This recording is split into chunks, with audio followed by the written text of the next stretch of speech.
longtemps parce que ça fait longtemps qu'on attendait de rencontrer quelqu'un qui a ou qui ont traversé la frontière Canada-États-Unis et qui accepterait de partager leur expérience avec vous. Je vous présente Donald et Sandra, ainsi que Bernard et Manon, des gens qui ont acheté une propriété avec nous il y a presque 10 ans maintenant et qui ont accepté de partager leur expérience de leurs vacances ici en Floride. Alors, commençons d'abord avec les fameuses douanes. Comment ça s'est passé?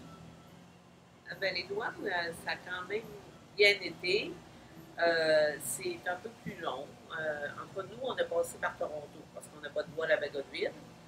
Fait qu'on a parti de Québec, Québec-Toronto, puis c'est assez long. On pose beaucoup de questions, sont plus, tu sais, c'est moins rapide que d'habitude.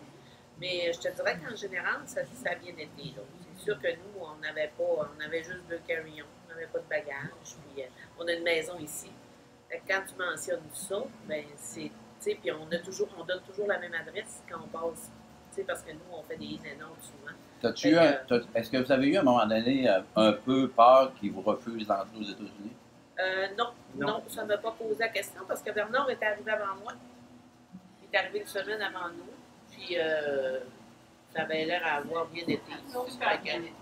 Ouais, Vraiment. Pas plus, pas moins que d'habitude. C'est la même question. OK. Ça a très bien passé. Au niveau du vol comme tel, c'est sécuritaire, les gens gardent leur masque. Même à l'aéroport, on n'a pas enlevé nos masques. Non, les gens, je pense qu'ils respectent beaucoup les consignes sanitaires. Puis, tu sais, là, ils donnent un petit. C'est sûr qu'on ne mange plus dans les avions. Puis, ils donnent un masque plus réel. C'est plus sécuritaire qu'avant. Ben, moi, je te dirais que oui, parce que tout le monde, le port des masques est obligatoire. Puis, il n'y a pas de distribution de nourriture. Tu sais, fait que, non, je pense que c'est correct, mais il n'y a pas de distanciation dans l'avion. Non. Nous, on avait, je ne sais pas quel type on avait, là, mais tu avais 3 d'un bord pour de l'autre. Puis, tu sais, là, mais tout le monde porte leur masque. Puis, ça, j'en ai pas vu là, qui ont enlevé leur masque durant le vol. Non, c'est assez respectueux. OK. Puis en arrivant ici, il y en a beaucoup qui s'inquiètent et ont peur de faire une quarantaine. Ils ne veulent pas venir pour ça. Est-ce que vous avez été obligé de faire une quarantaine? Ici, non. Non. Mais tu sais, nous autres, on arrive dans notre maison. C'est sûr qu'on ne court pas les foules, puis on ne fait pas exprès. Là. Dans le fond, on fait la même chose qu'on fait chez nous. T'sais, chez nous, les zones rouges, on ne sortait plus. Les restaurants sont fermés. Ça ne change pas grand-chose. Quand on va manger dans un restaurant, ben, on va dehors. On va sur les terrasses. Puis on porte notre masque partout. À l'épicerie. Puis, en sachant que les masques sont obligatoires ici, est-ce que vous vous êtes senti... Est-ce que vous pouvez dire qu'en général, les gens respectent ça? Est-ce que vous pouvez dire que vous vous sentez plus menacé qu'au Québec? Ou moins, ou à peu près la même affaire? Ça va pareil. C'est identique, c'est pareil. Je pense que les mesures sanitaires sont pareilles partout dans le monde, là, présentement. Puis, tu sais, c'est le lavage de mains, tu désinfectes, le port des masques. Puis, non, les gens sont très respectueux. Moi, j'ai pas trouvé que c'était pire ou mieux. C'est pareil comme au Québec. Mais moi, je conseillerais pour les snowbirds qui ne veulent pas venir parce qu'ils ont peur de tout ça, c'est qu'on est mieux ici qu'on est au Québec à l'heure actuelle. Il fait beau. Il fait 30-32 tout le temps. Ouais, j'imagine que, comme tout le monde, on est toujours dehors en Floride. Fait qu'ils nous disent que c'est moins à risque d'être dehors que dans un milieu fermé. Absolument. Puis on est allé à la plage. Puis, écoute, en plus d'avoir trouvé qu'il n'y avait pas beaucoup de monde sur la plage, c'est qu'on n'est vraiment pas collé. Quand on dit peut-être à... Il y a même des gens sur la plage qui portent le masque. Fait que, tu sais, c'est... Mais il n'y a pas de monde. Mais il n'y a pas de monde. Tu sais, il n'y a pas de monde dans les endroits publics non plus. Les gens qui nous posent beaucoup des questions sur la... Disons, ils voient beaucoup des plages, mais dans le nord de la Floride, où c'est des jeunes qui font le party. Mais ici, dans Palm Beach, est-ce que vous pouvez confirmer avec moi que c'est pas ça qu'on voit? Non, ben c'est pas ce qu'on vit non plus. Là. C'est pas Fort Lauderdale, Miami, là, où le jet set est là, 24 heures sur 24. Ici, c'est des plages, c'est des gens de notre âge, c'est des retraités, puis ils font pas... puis il n'y a pas beaucoup de monde, puis ils sont respectueux. Là, quand vous allez retourner, vous allez être obligé de faire une quarantaine, par contre. Oui. Malheureusement. Mais mais on s'en va dans le chalet. OK. Ouais. Ben, 14 jours. ça, est-ce que vous avez eu des consignes quand vous avez traversé ou si Non, vous le savez je pense parce que c'est plus qu'on quand va vous allez arriver à arriver. la douane canadienne qu'on va avoir des On va consignes. sûrement nous poser la question. Ouais. Où vous allez, puis oui, Vous allez faire votre quarantaine. sûrement. Si vous aviez à dire un mot pour...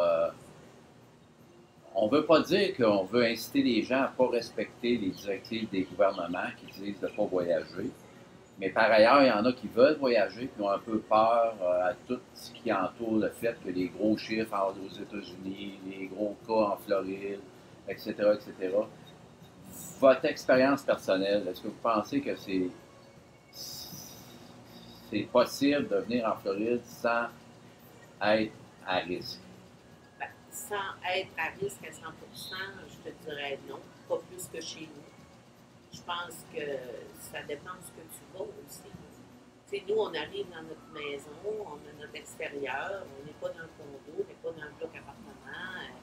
Tu sais, il n'y a personne qui a vécu ici. Tu sais, juste, ça nous appartient. Ça fait que c'est, tu sais, mais je pense que le risque est aussi élevé que tu sois au Québec ou ici. Est-ce Je que, vous pense avez que c'est été, pareil. est-ce que vous avez été capable d'avoir une assurance qui couvrait Oui, le virus au cas où? oui. Est-ce qu'il y avait une surprise? Non. Ben moi, nous, notre assurance personnelle, ben notre assurance de bureau ne couvrait pas. Assurance collective, on a ça. Ouais. L'assurance collective au bureau. Ça ne Sauf que couvrait pas si on on a pris la traversait croix les bleue. lignes. Mais avec la croix bleue, là, Ouais. puis Mais ça, ils nous rapatrie. Puis, Ouais. c'est ça. ça nous a pas coûté cher. Donald, oui, Pour nous, dans notre cas, l'assurance collective le couvrait. La seule affaire qu'il demande, c'est que tu as une preuve comme quoi, si jamais il y a quelque chose, c'est que tu l'as attrapé ici. OK? Pour être couvert. en passant, On s'est fait tester avant de Puis partir. on s'est fait tester avant de partir. en passant, Bernard et Manon sont beaux-frères, frères avec Sandra et Donald. Ouais, ça. Donald, pour terminer, les gens qui te connaissent vont dire, ben voyons, Donald, il doit être tranquille ce soir. Est-ce que tu as un mot de la fin à me dire? Ben, venez nous trouver, on va savoir s'amuser. Merci Jacques puis Daniel. Merci beaucoup, Kat. Merci, Jean. Au revoir. Merci, Daniel. Ça fait plaisir. Merci. Une petite parenthèse, Jacques. Le fait qu'on t'ait choisi là, comme agent ici, là, en Floride, c'est sûr que c'est une référence. Mais la référence m'avait justement dit, Jacques Drouin, prends-le parce que c'est pas un vendeur à pression. C'est un vendeur honnête. Tu peux te fier sur lui. Ça a été vrai ce qu'il m'a dit parce que pour avoir vécu une transaction avec toi en 2009, d'ailleurs avec mon beau-frère Bernard à ce moment-là, et puis je trouve que le gars qui me dit ça avait raison, puis c'est pour ça que je t'aime. Puis j'aime Daniel aussi en passant. Vous êtes un couple extraordinaire, puis vous êtes une belle référence ici, puis j'encourage tous les snowbirds qui veulent acheter en Floride de parler à Jacques Drouin. Merci. C'était ma parenthèse. C'est beau, merci.